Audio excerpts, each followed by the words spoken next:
If you've been thinking about buying or selling a home at all, you've probably been wondering who pays for what.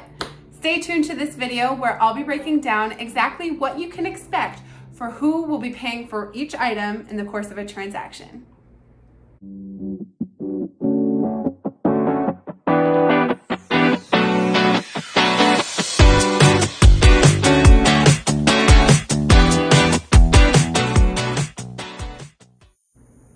Hey, what's up guys? If you are new to my channel, my name's Felicia Davidson and I'm a realtor in the greater Hartford area of Connecticut.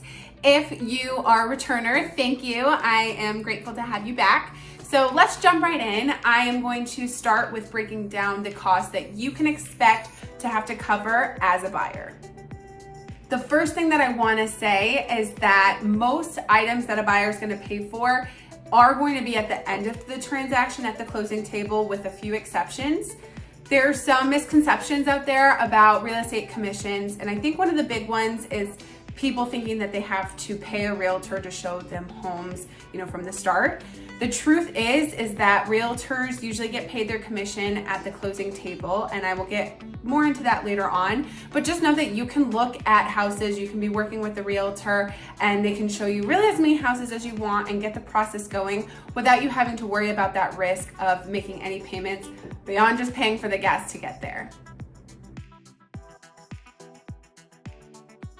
The first cost that you will likely have as a buyer will come up once you make an offer and that offer gets accepted, assuming that you decided to have inspections done on the home.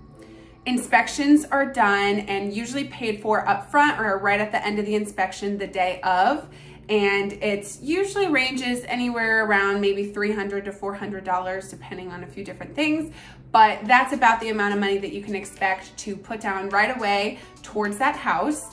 On top of that, if you plan on doing additional inspections, radon tests, asbestos or lead testing, anything related to that, those do come with extra costs as well. And that is something that either you would be paying that inspector for, or if they have to hire an additional team member or somebody else to come do that inspection, you would have to pay them. Now this part is really important to know so that you don't have any surprises, and this is something that I do get asked often. If the deal does not go through for whatever reason, you do not typically get that inspection money back. At that point, the inspector has completed their job, which was to inspect the house and give you a report. So unfortunately, if the deal doesn't go through, you would not get that money back to then, apply to a different house. However, that should not deter you from getting an inspection. Of course, a few $100s is a decent chunk of change, but in the grand scheme of things, an inspection can protect you in so many areas and can actually save you, thousands of dollars in the long run. So it is definitely worth that minimal risk and getting an inspection completed prior to the deal going through. The second item that you can expect to come up prior to closing is the appraisal. There is a fee that comes up with that appraisal, and it's usually paid up front, somewhere around $400 or so, give or take.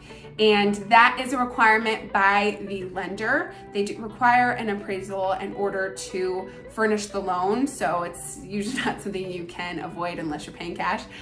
So it is unfortunately a fee that is pretty much guaranteed, but your lender will let you know, what that amount is going to be and when you can expect to pay it when you are originally going through the pre-approval process. Okay, so I mentioned before the real estate commission.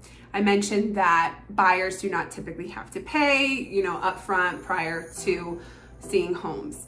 So the way that real estate commissions typically work is a seller would hire a realtor to sell their home.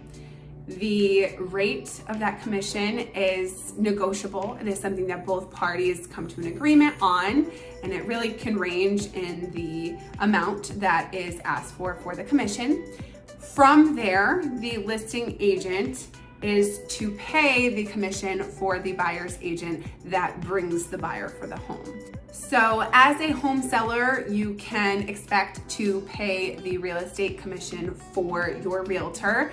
And of course, there are people who try to sell for sale by owner, as they call it, which is avoiding going through realtors and therefore avoids the commission. I am going to do another video at another time about some of the downfalls of trying to sell it on your own. Statistically speaking, home sellers tend to bring home way more money when they actually work with a realtor, even after the commission is paid out, but I will get into that later. So I'm just gonna assume that you decide to work with a realtor. That is a cost that you can expect to pay once the deal makes it to the closing table. The next cost that you can expect to potentially pay as a seller is the cost of getting your home ready to be sold. There are some real estate agents and brokerages that do offer certain services that they will pay for themselves, whether that be a stager, a cleaning company, somebody to come in and help with those costs. But it's really going to depend on the situation and what you work out with your real estate agent. So it's not a bad idea to plan on having just a little bit of money set aside for some of those things that you maybe want to do to help prep your home to get it to a point that you can be proud and have buyers coming through. Those are all the costs that you can expect throughout the process when you are trying to buy or sell a home. But there are also some additional costs that will come up at closing for both sides of the transaction. It ranges from loan origination fees, any taxes due, attorney fees, different things that all get factored in and called the closing costs. Now, who actually pays what amount is different in every transaction. Those items, some of them are negotiable. So for example, a buyer might have a contract where they are stating that the seller is going to pay up to a certain amount to cover their closing costs. This is a very common thing that we see in markets, especially if you're dealing with somebody who's maybe buying a home for the first time and doesn't have as much savings built up. So that is something that would be determined by the contract when you first accept the offer.